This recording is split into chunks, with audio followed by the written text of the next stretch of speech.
Amani ya Bwana iwe kwako, mtu wa Mungu mahali popote pale ulipo. Leo tuangalie neno hili kutoka katika kile kitabu cha Hesabu 23:23. Neno la Mungu linasema, hakika hapana uchawi kwa Yakobo wala hapana uganga kwa Israeli. Na maandiko yanasema mambo ya Yakobo na Israeli yatasemwa. Ni namna gani Mungu alivyotenda matendo makuu kwa Yakobo pamoja na Israeli. Sasa ukiangalia uchawi na uganga umekuwa mateso makubwa sana kwa watu wengi, hasa miaka hii ya sasa hivi. Tabu nyingi na shida nyingi ambazo watu wanakumbana nazo katika kutafuta maisha, katika kuhangaika namna gani ya kusonga mbele na kupiga hatua. Kitu ambacho kinawarudisha watu nyuma ni uchawi na uganga. Umekithiri kwa viwango vikubwa sana. Ingali kwa miaka ya sasa uchawi hauonekani kama vile ulivyokuwa unaonekana miaka ya zamani, pamoja na uganga, kwa sababu vinafanyika hivi vitu katika hali ya kuendelea. Yani wameadvance kwenye ulimwengu wa roho mpaka ulimwengu wa damu na nyama. Huwezi ukaona, huwezi ukagundua. Lakini kipindi hiki na wakati huu ndio kuna wachawi wengi na waganga wengi sana, ambao kazi yao ni kuhakikisha maisha ya wanadamu yanaharibika na yanakuwa kwenye hali ngumu. Miaka ya nyuma ama miaka ya zamani, kwa wale watu waliozaliwa miaka ya 90 kurudi nyuma huko, wanaweza wakawa mashahidi. Nakuta kwenye kijiji kuna wazee fulani ni wachawi, wanafanya uchawi waziwazi. Akikunyoshia kidole, jua kabla lijapunga haupo. Ama anaweza akanyosha kidole hata kwenye mti ukakauka. Yani walikuwa wanafanya ule uchawi wa waziwazi. Ama unakuta kuna vitu vikao vinatembea nyakati za jioni barabarani, yani ule uchawi wa wazi. Lakini saa hizi wachawi wanavaa suti, wanaingia ofisini, wanafanya kazi. Mchawi sasa hivi anakuwa na cheo fulani serikalini, anakuwa na nyadhifa fulani, anakuwa na elimu yake nzuri, lakini ndio mchawi. Lakini ilizoeleka wachawi wengi ni wazee, lakini sasa hivi wachawi wengi ni vijana. Na ndio maana unaweza kuona mateso makubwa sana. Mtu anajaribu kufanya biashara haiendi. Mtu anajaribu kufanya kazi zake haziendi kama anavyohitaji. Mambo mawili, aidha yeye aende kwa mganga karoge kwa ajili ya kazi yake ndipo afanikiwe. Sasa haya mambo yanatendeka, si kwamba Mungu anapenda mwanadamu ayatende na kuyafanya mambo haya, isipokuwa uchawi. Na mchawi kazi yake kubwa ni kuhakikisha hakuna maendeleo kwa watu. Yani kazi anayofanya mchawi kubwa ni kuhakikisha hakuna maendeleo kwa watu wa jamii husika. Na ndio maana mchawi ukiwa unafanya kitu hata kidogo tu, ndani ya moyo wake anakuwa na wivu. Mchawi anaweza kukuonea wivu hata kwenye chakula. Wengi leo maisha yao yamefungwa kwa mambo madogo madogo sana na wachawi. Kuna mtu amefungwa nyota, kuna mtu amefungwa nafsi, kuna mtu amefungwa kwa habari ya kazi, kuna mtu amefungwa kwa habari ya biashara, kuna mtu amefungwa kwa habari ya ndoa.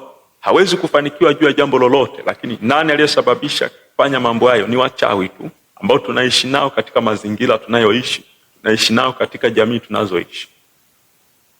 Sasa wachawi wanafanya kazi gani? Wachawi kazi yao kubwa ni kuhakikisha wanazuia mafanikio na maendeleo yako.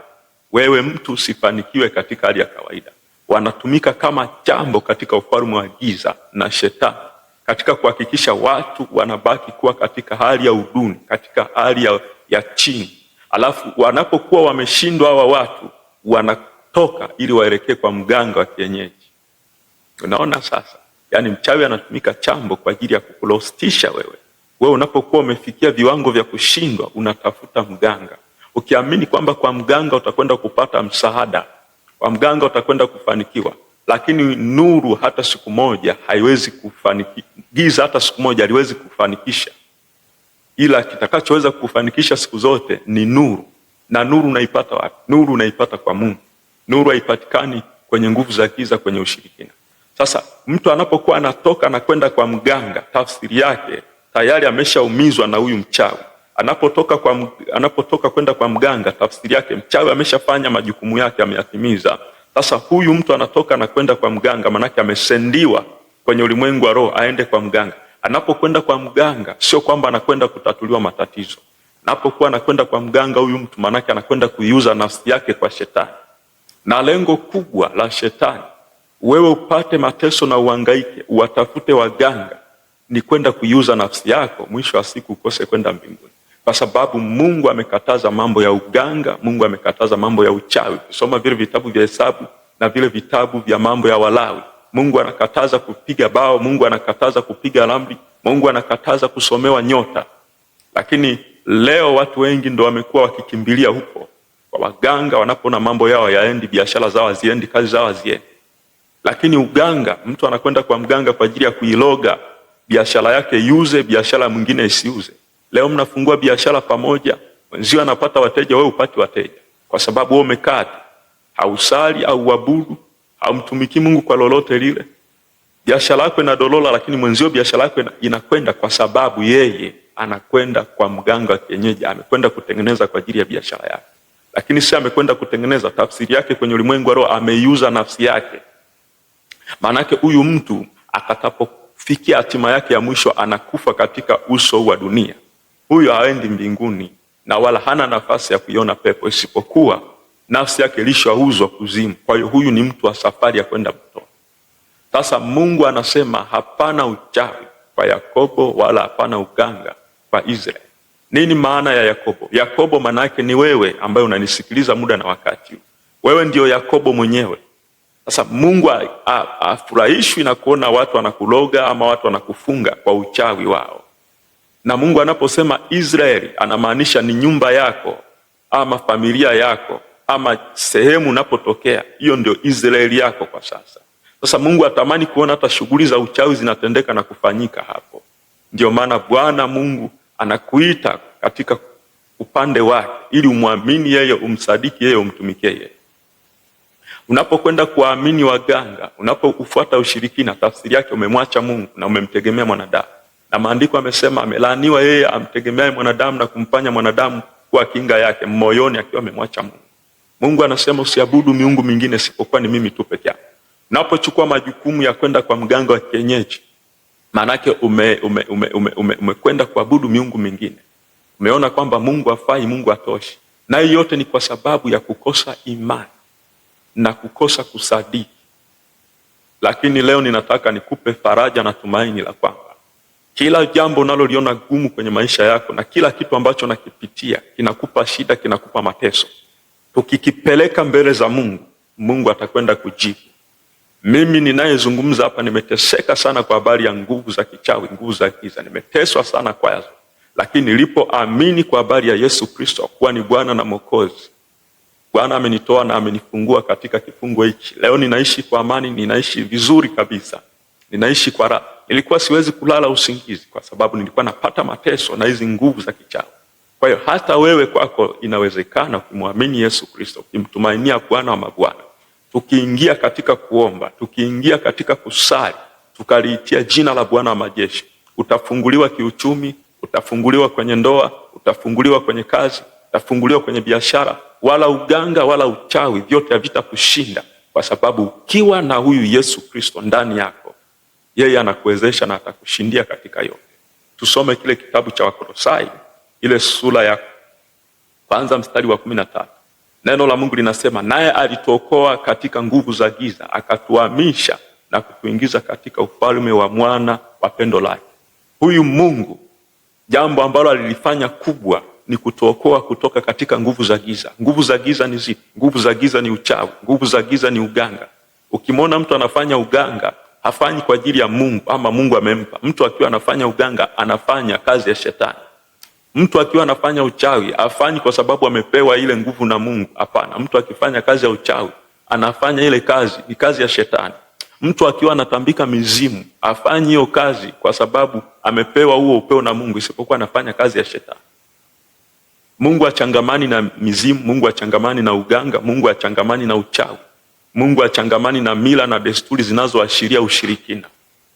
Kwa hiyo hivyo vyote mwanadamu akivitenda ama akivifanya, anakuwa yupo kinyume na Mungu. Sasa Yesu Kristo mfalme alikuja ili kuziharibu na kuzivunja kazi zote za giza. Ukimwamini leo, kila kazi ya giza iliyofanyika juu ya nafsi yako, juu ya maisha yako, juu ya nyumba yako, juu ya kazi yako, juu ya biashara yako, hiyo kazi itakwenda kuharibiwa na hiyo kazi itakwenda kuvunjika. Kama Bwana alivyoweza kunisaidia mimi na kuniokoa katika nguvu za giza na kuniponya katika nguvu za giza, ninaamini hata kwako Bwana anaweza kukuponya na kukutoa katika nguvu za giza. Nachotakiwa wewe ni kuamini na kusadiki katika uweza na nguvu iliyo katika jina la Yesu Kristo. Kwa maana imeandikwa, tumepewa jina lililo kuu, jina lipitalo majina yote, nalo sio jina jingine bali ni jina la Yesu Kristo. Wengine wamefungwa matumbo yao ya uzazi, hawawezi kuzaa. Wengine wamefungwa viuno vyao vya uzazi, hawawezi kutungisha mimba, lakini wakienda kucheki kwenye vipimo wanaonekana kwamba wako sawa, wako vizuri. Sasa nini kinachosababisha? Ni kwa sababu ya hizi nguvu za uchawi na hizi nguvu za kiganga, nguvu za miungu pamoja na mizimu, ambazo Yesu anasema kwenye kitabu cha Wakolosai ile sura ya 1 mstari wa 13, yeye alitwaliwa, alikuja kwetu kwa ajili ya kuja kuzivunja hizo kazi za giza. Kwa hiyo wewe mtu wa Mungu, mahali popote ulipo unaponitazama na kunisikiliza, ukimwamini Yesu Kristo na ukakaa katika kuomba, kufunga na kusali, basi nguvu za giza zitaharibiwa kwako na uchawi utaondolewa kabisa kwenye maisha yako. Na kwa jamii zetu za Kiafrika hakuna mtu ambaye hajawahi kukutana na mikasa ya uchawi. Ipo kwa kila mmoja, ipo kila siku. Hasa kwa wewe ambaye hauna Mungu ndani yako na hujataka kumwamini Yesu Kristo, ukimkosa Yesu, tafsiri yake lazima utakuwa mtu wa waganga wa kienyeji. Wafuatilie watu wote ambao hawana Yesu na hawamwamini Yesu, ni watu wa kwenda kwa waganga wa kienyeji, kusomewa dua kwa waganga wa kienyeji, kupigiwa ramli kwa waganga wa kienyeji, kutazamiwa nyota kwa waganga wa kienyeji. Kwa sababu gani? Hawana Yesu. Ukiwa na Yesu Kristo, Yesu ni zaidi ya vyote. Mimi nakwambia, yani hakuna uganga, hakuna uchawi, hakuna chochote kinachoweza kulishinda jina la Yesu katika ulimwengu na dunia hii. Mimi nataka nikuombee wewe ambaye unateswa na nguvu za giza, ambaye unanyanyaswa na nguvu za giza. Mambo yako yamefungwa kwenye maisha yako, vitu vyako vimeharibiwa kwenye maisha yako kwa ajili ya nguvu za giza, nguvu za uchawi, nguvu za mapepo, nguvu za majini, nguvu za matambiko, nguvu za kiganga. Kuna watu wamefungwa, wamepelekwa kwenye madhabahu za kiganga, nafsi zao zipo huko. Jirani alikuonea wivu, akachukua jina lako akaenda kwa mganga wa kienyeji, akakufunga kule. Maisha yako yakabadilika ghafla, hali yako haieleweki. Lakini ukimtumainia Yesu Kristo, anakutoa katika hizo nguvu za giza, anakutoa kwenye huo uchawi na uganga, unakuwa huru. Yesu alisema, nanyi mtaijua kweli, nayo hiyo kweli itawaweka huru. Kweli inapatikana katika neno la Kristo, katika Injili.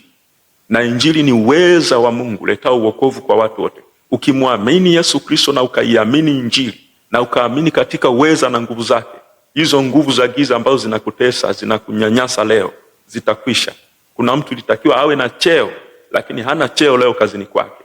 Cheo anacho mtu mwingine, kwa sababu yule mtu alikwenda kwa mganga wa kienyeji, akaloga, akachukua hicho cheo. Kuna mtu hana kazi leo, kazi ilitakiwa iwe ya kwake, lakini kwa sababu kuna mtu alienda kuloga na yeye anaishi tu kienyeji, akaenda kuloga, kazi amechukua yule. Lakini ukimtumainia Bwana, kila kitu kinawezekana. Wewe ambaye unanisikiliza, unahitaji tuombe pamoja ili Bwana akapate kwenda kukufungua na kukutoa katika nguvu za giza.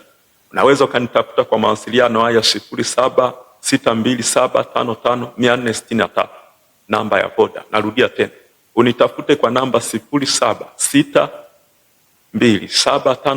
0762755463, au kwa msaada zaidi kwa ajili ya maombi na maombezi kila siku, andika kwenye comment hapo chini namba yako ya WhatsApp, alafu tutakwepo katika group la WhatsApp kwa ajili ya kuomba kila siku na kumshinda ibilisi. Tunafanikiwa kwa kuomba tu, wala hakuna kitu kingine ambacho kinaweza kutufanikisha katika kuzishinda nguvu za Mungu na kumshinda ibilisi, isipokuwa ni kwa kuomba na kusali na kusoma neno. Kwa hiyo andika namba yako kwenye comment hapo, nitaichukua namba yako, nitakuweka kwenye group la WhatsApp kwa ajili ya maombi. Lakini unahitaji huduma ya maombi, nipigie wako mchungaji Beni, nitafute kwa hayo mawasiliano, kwa hizo namba, tutaomba na Bwana atajitwalia utukufu. Kama Bwana alivyoniokoa mimi na kunikomboa mimi na kunitoa mimi kwenye nguvu za giza, hata wewe pia Bwana anaweza akakutoa kwenye dhiki ulionayo kutokana na nguvu za giza, akakutoa kwenye shida na tabu ulionayo, akakutoa kwenye magonjwa kwa shida ulionayo kutokana na nguvu za giza, akakupa faraja na tumaini. Mungu akubariki sana. Usiache kusubscribe kwenye channel ya YouTube, lakini usiache kunifollow kwenye page zangu za WhatsApp, Instagram pamoja na TikTok. Mungu akubariki sana.